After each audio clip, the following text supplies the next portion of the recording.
चलिए नमस्कार साथियों, मैं गौरव शर्मा आप सभी का स्वागत करता हूं अग्रिम एकेडमी के इस ऑनलाइन प्लेटफॉर्म पर। और साथियों, लास्ट क्लास में हम लोग सिंधु घाटी सभ्यता को पढ़ रहे थे और आज हम आगे बढ़ने वाले हैं सिंधु घाटी सभ्यता के दूसरे पार्ट में। और आज की जो वीडियो होगी, आज की जो क्लास होगी, इसमें हम सीखने वाले हैं कि सिंधु घाटी सभ्यता का आर्थिक जीवन किस प्रकार का था, यहाँ का सामाजिक जीवन किस प्रकार का था, और ये जो सभ्यता है सिंधु घाटी सभ्यता, इसका पतन किस प्रकार से हुआ।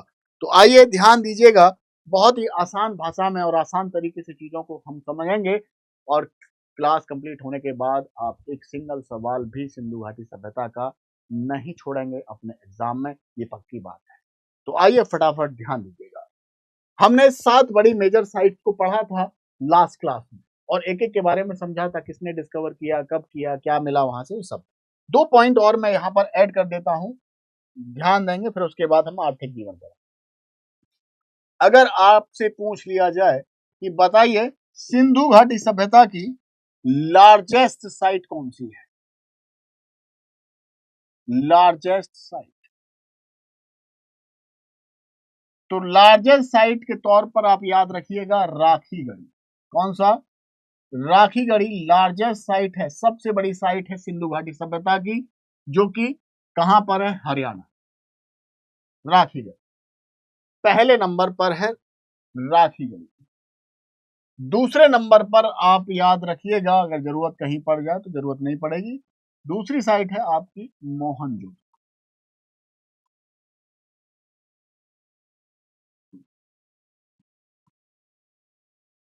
दूसरे नंबर पर, ठीक है।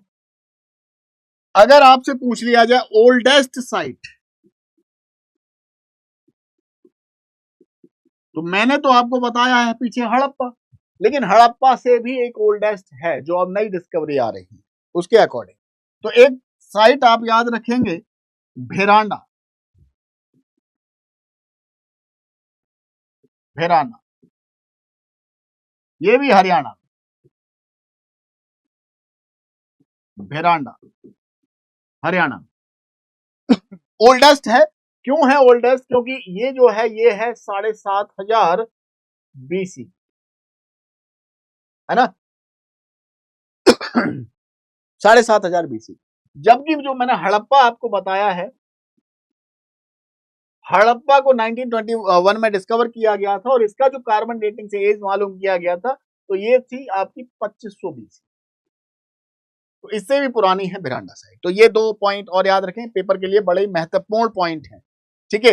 अब मैं यहां से आगे बढ़ता हूं मेरे भाई, ध्यान देंगे आप, यहाँ का आर्थिक जीवन किस प्रकार का है, यहाँ का आर्थिक जीवन सिंधु घाटी सभ्यता का किस प्रकार का था, ध्यान दीजिएगा थोड़ा। आर्थिक जीवन की बात करूं तो इनका जो प्राइमरी ऑक्यूपेशन है, प्राइमरी ऑक्यूपेशन एग्रीकल्चर है, प्राथमिक पेशा है, प्राथमिक पेशा है क्या? एग्रीकल्चर। तो एग्रीकल्चर अगर प्राथमिक पेशा है तो सवाल उठता है क्या उगाते हैं। तो मेरे भाई ये लोग गेहूं, जौ, सरसों, कपास और खजूर की खेती करते थे। मैं आपको बता चुका हूं, गेहूं और जौ, गेहूं और जौ के प्रमाण आपको मिले थे कहां से? हड़प्पा से। हड़प्पा में जो 18 गोल चबूतरे मिले, उनके बीच जो ओखली लगा हुआ था, जो मैंने लास्ट क्लास में बताया, उसी ओखली में आपको गेहूं और जौ के जले हुए प्रमाण आपको प्राप्त हुए हैं। अगर हम बात करें कपास की खेती की, तो कपास की खेती के प्रमाण आपको मोहनजोदड़ो से प्राप्त हुए हैं, मोहनजोदड़ो से प्राप्त हुए हैं। सूती कपड़े का टुकड़ा मिला था मोहनजोदड़ो, है ना। वहीं पर चावल और बाजरे के प्रमाण की बात करें, चावल और बाजरा, मैंने बताया पीछे आपको, जो लोथल से हमको एक बंदरगाह मिला है, गोदीवाड़ा मिला है, उसी के प्लेटफॉर्म से हमें चावल और बाजरे के प्रमाण मिले हैं लोथल से। चावल के साक्ष्य लोथल और रंगपुर दोनों से हैं, ठीक है ना, चावल लोथल और रंगपुर, लेकिन बाजरा अकेला लोथल से ही प्राप्त हुआ है। चावल के प्रमाण तो रंगपुर से भी प्राप्त हुए। चावल रंगपुर एक साइट है, यहां से भी प्राप्त। लेकिन बाजरा अकेला अगर आपसे पूछ लिया जाए तो ये लोथल से ही प्राप्त हुआ है। ठीक है, तो ये कुछ जानकारी। इसके बाद आगे बढ़िए।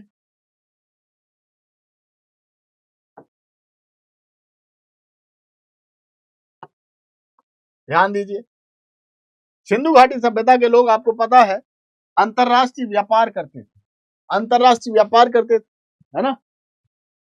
तो फारस के जो लोग थे, फारस के लोग कपास को फारस के लोग सिंडोन कहते थे। क्या कहते थे? सिंडोन कहते थे। सिंधु घाटी सभ्यता के लोग क्या कहते थे, ये तो हमें ही खुद नहीं पता। क्यों नहीं पता? क्योंकि इसका जो स्क्रिप्ट है सिंधु घाटी सभ्यता का, वो आज तक डिकोड नहीं हुआ है, तो कैसे बताएं क्या कहते थे, है ना। हाँ, पशुपालन सेकेंडरी है इस समय पर, पशुपालन द्वितीयक पेशा है।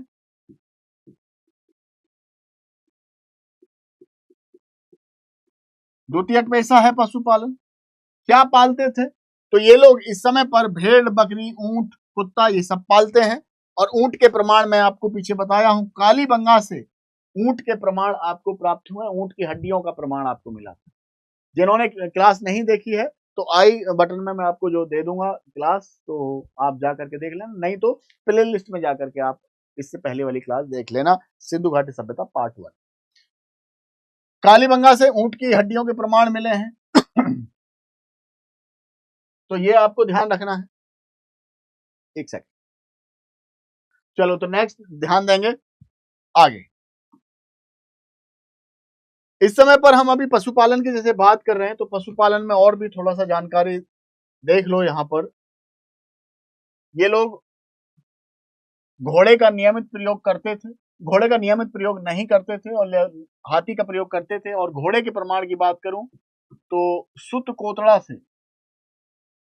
कोतड़ा से हमें घोड़े के प्रमाण प्राप्त हुए हैं। कुत्ते के प्रमाण, अपने मालिक के साथ दफनाए जाने के प्रमाण हमें रोपड़ से प्राप्त हुए हैं। और लाइन के बारे में, सिंह के बारे में इनको कोई भी जानकारी यहां पर नहीं थी। ठीक है, इसके साथ साथ मैंने आपको बताया है पशुओं की आकृति मोहरों पर बनी हुई है, खासकर एक श्रृंगी पशु यहां से हमें ज्यादातर मोहरों पर बना हुआ मिला है, गैंडा टाइप का है ना। और इसकी ये लोग पूजा करते थे, इसकी ये लोग पूजा यहां पर करते थे। बात समझ में आ रही है? यहां पर ये लोग पूजा करते।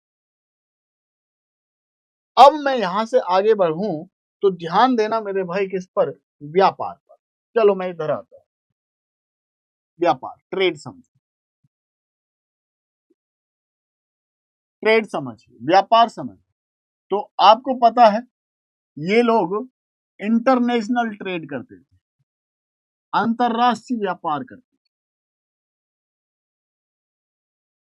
एविडेंस क्या है?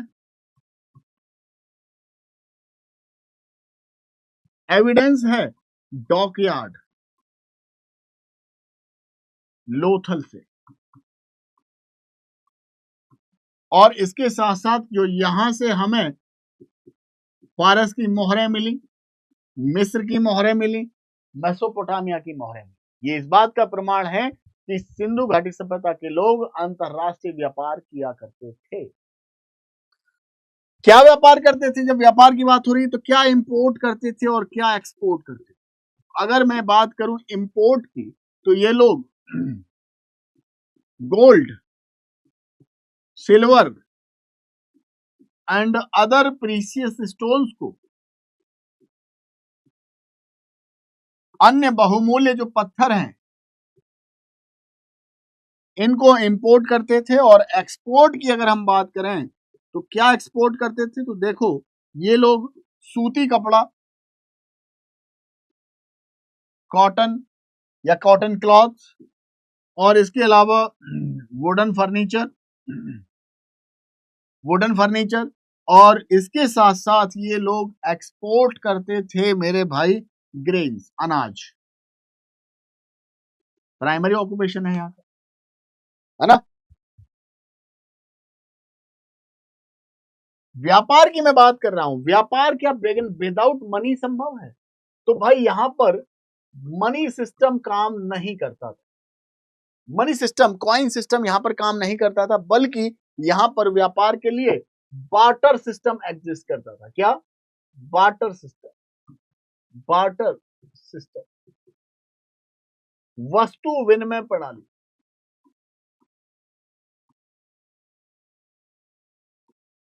एक वस्तु के बदले दूसरी वस्तु खरीद लेना। एक आपके पास जो ज्यादा है वो आपने दे दी, और जिसकी जरूरत है वो आपने खरीद ली। गांव में आपने देखा होगा कई बार, जब नानी के घर जाते होगे, जब छोटे होगे, शायद देखा हो, कभी अनाज से आपने कभी कोई वस्तु खरीदी हो, तो आपने अनाज दिया और उसके बदले में दूसरी वस्तु ले ली।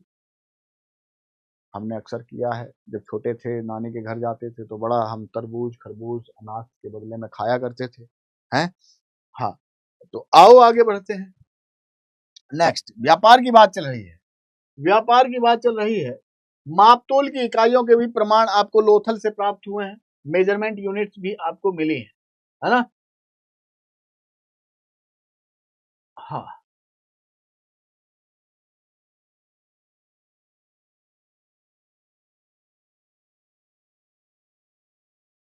कला और संस्कृति की बात थोड़ा सा, ये और थोड़ा ध्यान देंगे इसको, इसके साथ फिर ये खत्म होने वाला है। कांस्य युगीन सभ्यता हम इसको कहते हैं, ब्रॉन्ज एज सिविलाइजेशन कहते हैं। क्यों कहते हैं? कि जो यहां पर जो टूल्स बनते थे, वो टूल्स यहां पर ब्रॉन्ज के बनते थे, कांसे के बनते थे। यहाँ के लोग कांसा बनाना जानते थे। ये लोग कॉपर और टिन दोनों को 3:1 में मिक्स करते थे और कांसा बनाते। अब कॉपर कहां से आता था? तो कॉपर राजस्थान की खेतड़ी की खदानों से मिल जाता था, और टिन को अफगानिस्तान से इंपोर्ट कराया जाता था। ठीक है। और लोहे के बारे में इस समय के लोगों को लोहे के बारे में कोई जानकारी नहीं है। लोहे के बारे में कोई भी जानकारी नहीं। ठीक है जी। कांसे की नर्तकी भी आपको मैंने पीछे बताया है, आपको मोहनजोदड़ो से कांसे की नर्तकी भी मिली है। वो भी यहाँ पर ध्यान देने वाली बात है, कांसा, क्योंकि इस समय पर जो मेटल इस्तेमाल होता था वो कांसा ही यूज होता था, है ना। जो सीसा लोथल से मिला हमें, वो सॉरी लोथल कह रहा हूं मैं, हड़प्पा से जो हमें सीसा मिला वो भी ब्रॉन्ज के फ्रेम में है। ठीक है। लोहे के बारे में कोई जानकारी इनको है नहीं। ठीक है। सूती कपड़े का प्रयोग करते थे, मोहनजोदड़ो से प्रमाण है। सोना चांदी बहुमूल्य पत्थरों के ये आभूषण बनाते थे, है ना। महिलाएं केश सज्जा के प्रति बहुत ज्यादा जागरूक थी। सीसा और कंघा इस बात का प्रमाण है।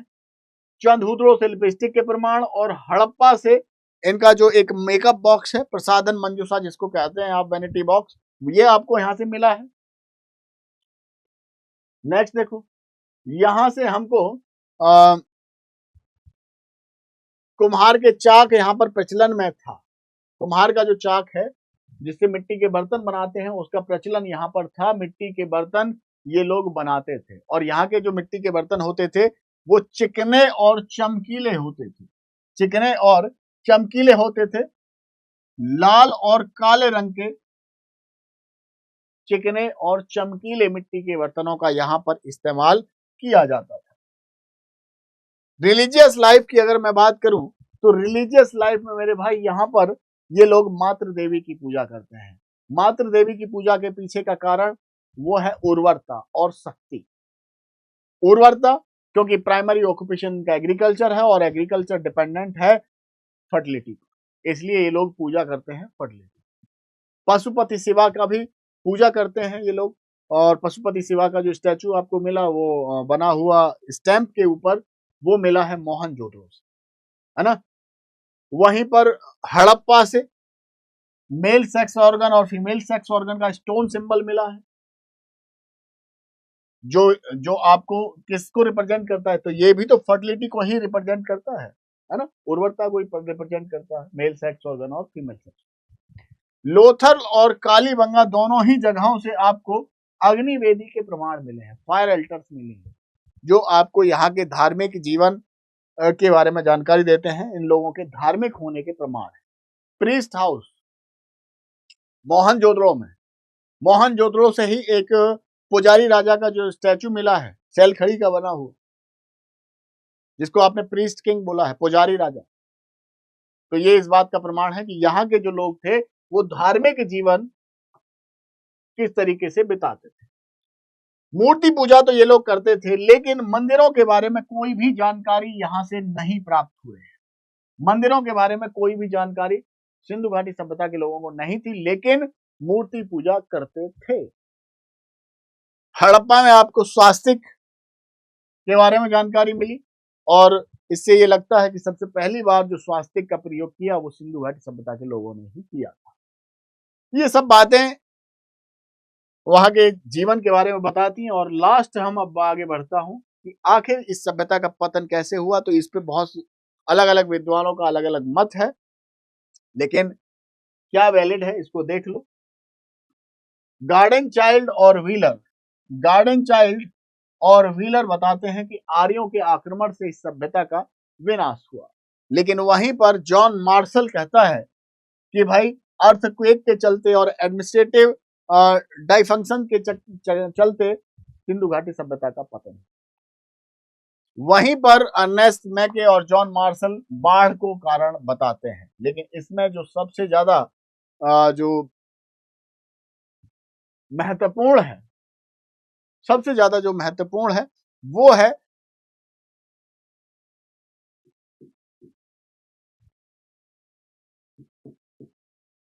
बाढ़।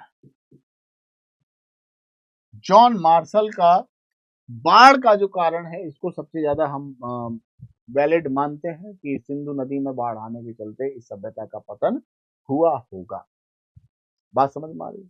तो ये इसके साथ ही आपका सिंधु घाटी सभ्यता का पूरा चैप्टर समाप्त हो जाता है। और अगर आपने दोनों क्लास पार्ट 1 और पार्ट 2 दोनों देखी हैं, तो मुझे उम्मीद है कि आप किसी भी प्रकार से क्वेश्चन जो आपका एग्जाम का होगा उसको छोड़ करके नहीं आओगे। बाकी आगे जब मैं इसको खत्म करूंगा तो आगे मैं इसका क्वेश्चन प्रैक्टिस भी कराऊंगा, तो किसी भी प्रकार से कोई भी सवाल आपका नहीं छूट पाएगा, बशर्ते आप रेगुलरली जुड़े रहिए और अपने साथियों को भी मेरे भाई जोड़ते रहिए। तो चलिए, थैंक यू सो मच। जय हिंद, जय भारत।